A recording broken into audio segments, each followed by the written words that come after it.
Hey, I will give you my social security.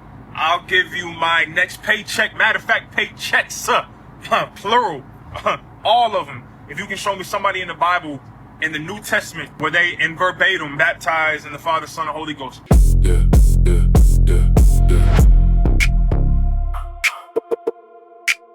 Beyond the headlines, beyond the opinions, beyond the confusion, kingdom perspective, biblical truth.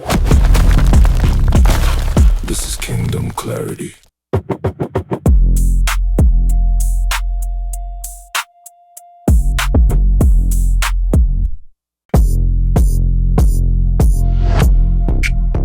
What's up, everybody? Welcome to Saints in the City. I'm your boy, Pastor Rod. Check it out. If this is your first time here, I need you to do me a favor.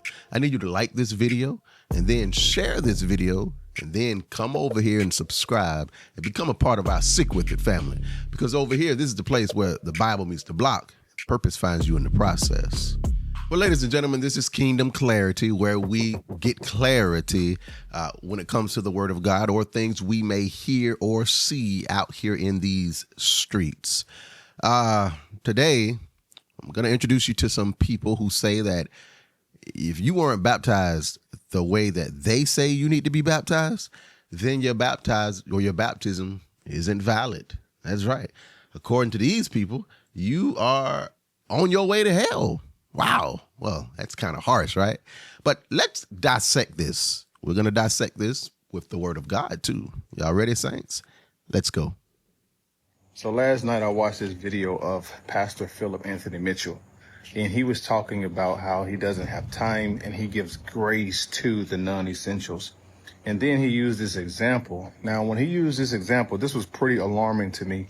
And I'm going to make a reaction video to it. I already did, actually. It's going to come out next week. But within this video, he talked about how someone approached him about being baptized in Jesus' name versus being baptized in the titles Father, Son, Holy Ghost. And his response was basically, bro, I'm coming from Jesus's great commission where he says, go ye, therefore teach all nations, baptizing them in the name of the Father and of the Son and of the Holy Ghost. The Bible does say that. But here is the thing, Pastor Philip Anthony Mitchell. Jesus commanded them to baptize in the name. Father isn't a name. Son isn't a name, and Holy Ghost is not a name. And so when the apostles who he told this to went to go and baptize, they didn't repeat or regurgitate what he said. They actually fulfilled it. And so when you look in the book of Acts chapter 2, verse 37, they asked Peter and the rest of the apostles, what shall we do to be saved? And Peter said, repent and be baptized, every one of you, in the name of Jesus Christ for the remissions of sins. Let me stop you real quick. That's not what they asked. Okay, I'm sorry. We have to dismiss that lie. Acts 2:37. Let's see if they asked, what do we have to do to be saved? When they heard this, they were pierced to their heart and said to Peter and the rest of the apostles, brothers and sisters, or brothers, what should we do? It's a big difference in saying, what should we do about a certain something that I'm going to tell you in a few seconds. First, what do we have to do to be saved? These people, first off, they knew about God. These weren't just total, people who had no clue who God was. The problem is they rejected the Messiah. They rejected God's plan, which was to reconcile humanity through his son. They did not believe Jesus was the Messiah. So Peter just got finished preaching, saying that he is indeed the Messiah, and they killed him. So they asked, oh my gosh, how do we fix this? What do we do about that? That's already his first error where he's wrong. But don't worry, there's going to be plenty more. And you shall receive the gift of the Holy Ghost. In Acts chapter 8, the Samaritans, they believed the word. They had great joy in the city. And the Bible says they were baptized, Acts chapter 8, verses 14 through 17, that they were baptized in the name of the Lord Jesus. Acts chapter 10, Cornelius, he is a man who prays. He gives his alms. He's faithful. And God gives him an angelic visitation and tells him, hey, you need to go and get Peter. When Peter gets to his house, Peter preaches the gospel. And the Bible talks about how he was filled with the Holy Ghost while Peter was preaching. He was filled with the Holy Ghost and began to speak with tongues. And Peter commanded him to be baptized in the name of the Lord Jesus. And so in Acts 19, when the Apostle Paul found believers, he asked them, have you received the Holy Ghost since you believed? And they said, no. He said, well, how were you baptized? They said, we were baptized by John. And Why don't they ever finish the verses? That's not all what they said. Let's go to that verse, y'all. While Apollos was in Corinth, Paul traveled through the interior regions and came to Ephesus. He found some disciples and asked them, did you receive the Holy Spirit? Look at this. When you believed. Why did you forget that part? Watch this. No baptism, but faith. But anyways, watch this. Look at their response. They say, no, we haven't even heard that there is a Holy Spirit. See how they always, they have verses. They don't want to read the entire verse. And he said, okay. John he preached about repentance unto Christ. And so Paul rebaptizes them in the name of the Lord Jesus Christ. Nowhere in scripture will you find somebody being baptized in the titles Father, Son, Holy Ghost. That practice did not start until after the death of the apostles. When we look into the scriptures, the only baptism that we see after John's baptism is baptism in the name of the Lord Jesus Christ. That's another lie. I guess he's not familiar with the Didache, which was actually being circulated during the time of the apostles while they were still living. And in the Didache, in baptism, it says, baptize them in the name of the Father and of the Son and of the Holy Spirit. Buddy, you got some explaining to do. It says there's one Lord, one faith, one baptism, one way to be baptized, and that is the biblical way in the name of Jesus Christ.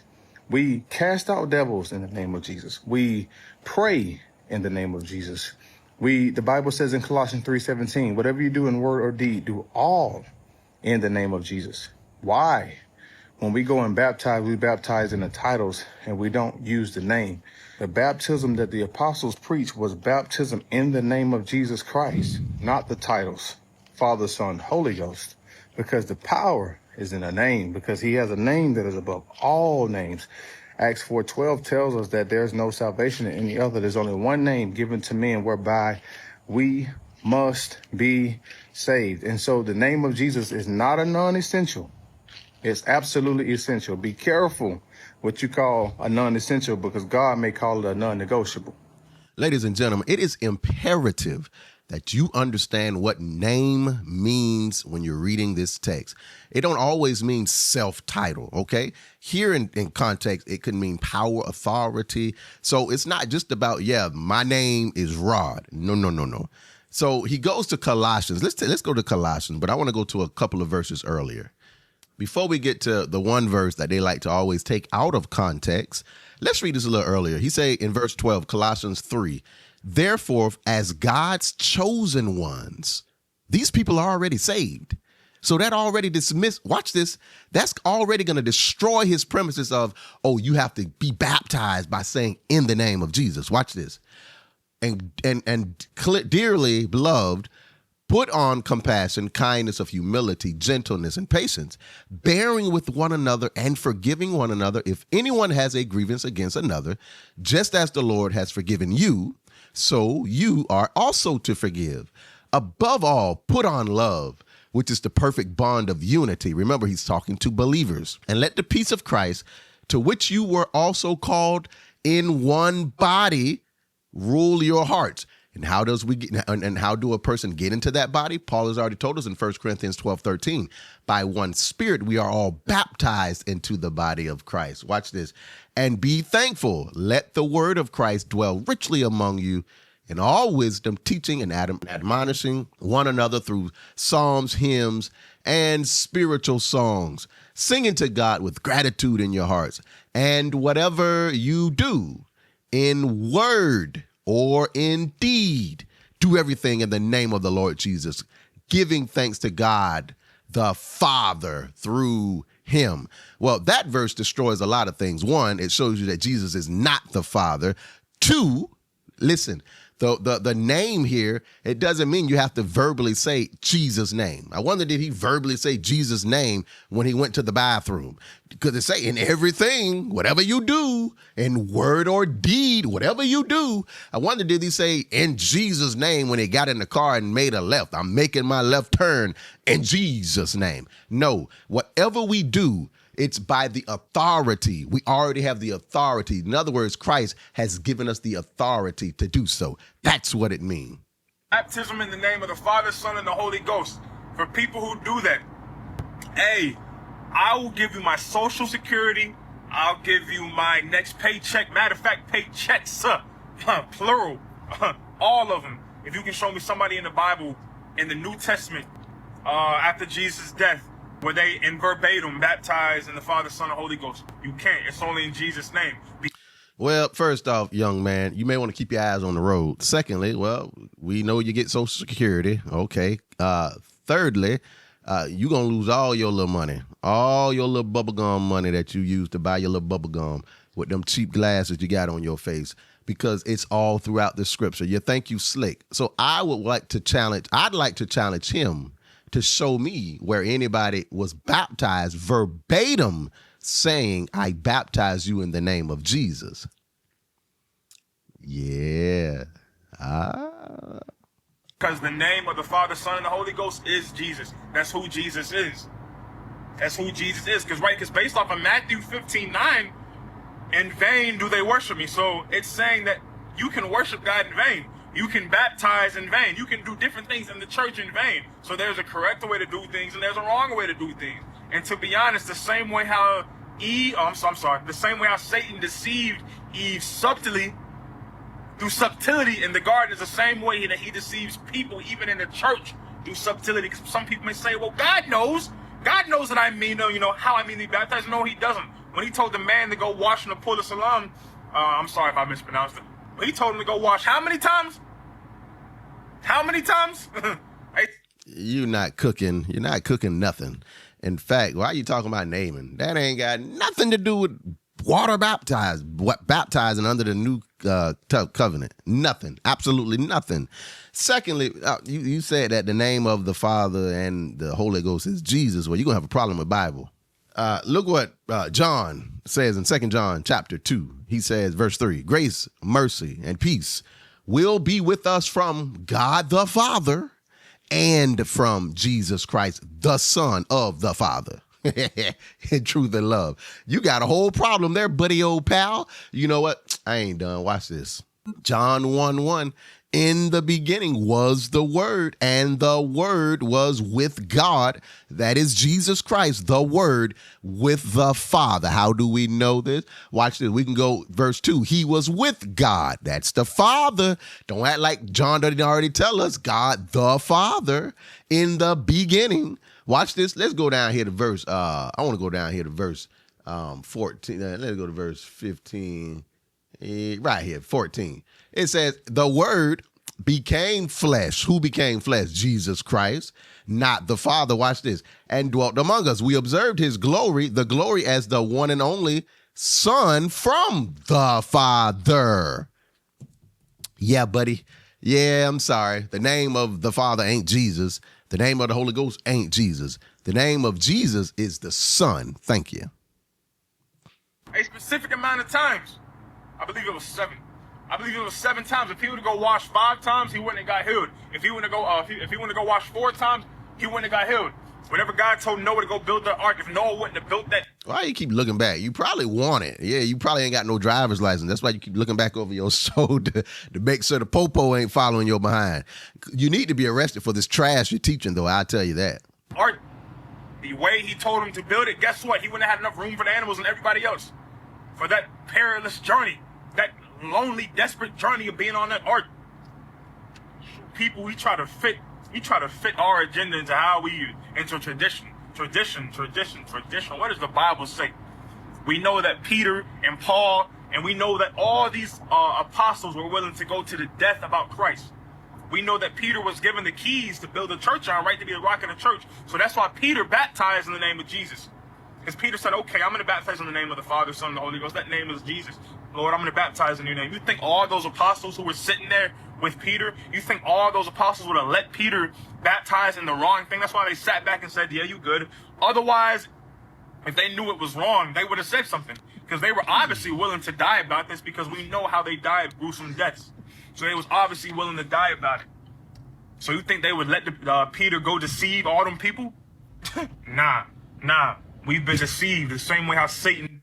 Nah.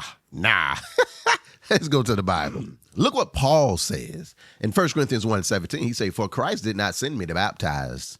Ooh. He say, but to preach the gospel, not with eloquent wisdom, so that the cross of Christ will not be emptied of its effect.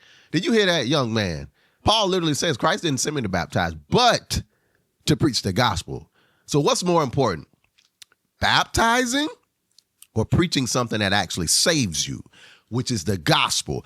You don't believe that the gospel saves? Watch this. Let's go to the Bible, shall we? Look what Ephesians 1:13 says. In him you were also sealed with the promised Holy Spirit when you heard the truth of the word of truth, the gospel of your salvation, and when you believed. You see that? Paul didn't preach water baptism because water baptism doesn't save. Instead, he went and preached the gospel, something that actually does save. Paul wasn't against water baptism, just like I'm not against water baptism. But water baptism is a result of receiving the gospel, which means you're saved and already have the Holy Spirit. Satan deceived Eve, saying, surely you won't die unless you eat this apple. And you know what? Physically, they didn't die. But guess what? They died spiritually, get kicked out of the Garden of Eden. Man, look. Baptism in Jesus' name. Baby being reborn of water. Being reborn of water. John 3:5. Jesus said, you can't enter my kingdom unless you be born of water and of the Spirit. Unless you be born of water and of the Spirit. You be born of water, being baptized in Jesus' name.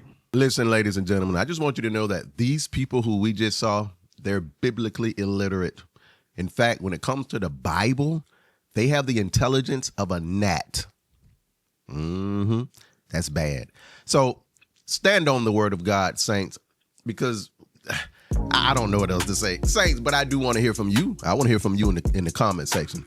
Tell me, what do you think about these guys? What do you think about your baptism? Are you standing 10 toes down on the word of God, or will you follow people who couldn't even exegete their way out of a wet paper bag?